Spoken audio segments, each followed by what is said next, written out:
In the heart of a bustling city, nestled between towering skyscrapers, stood the Grand Majestic Hotel, a once grand establishment now faded with age. Its grandeur was a mere shadow of its former self, but it still attracted guests with its charm and affordable prices. However, there was one room that no one dared to book. Room 204.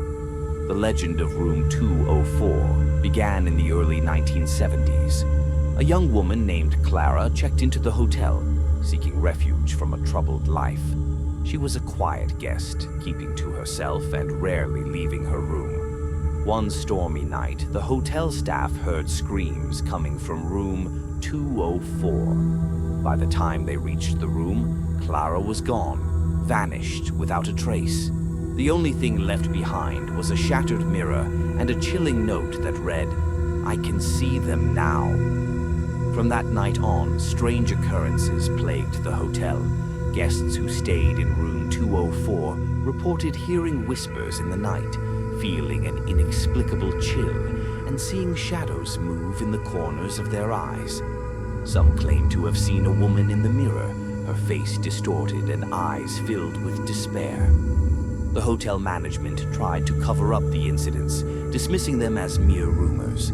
But the stories persisted, and the room remained unoccupied for years. That is, until a curious journalist named Mark decided to investigate.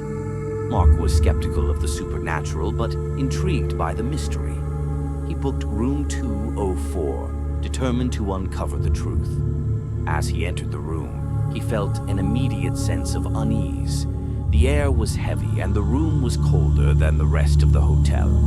That night, as he lay in bed, he heard the faint sound of a woman crying. He dismissed it as his imagination until the crying grew louder, more desperate. He sat up, heart pounding, and saw a figure in the corner of the room. It was a woman, her back turned to him, her shoulders shaking with sobs. Mark approached cautiously, calling out to her.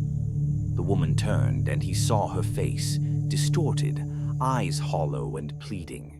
She reached out to him, and he felt a cold, icy grip on his arm. Panic surged through him, and he stumbled back, knocking over a lamp.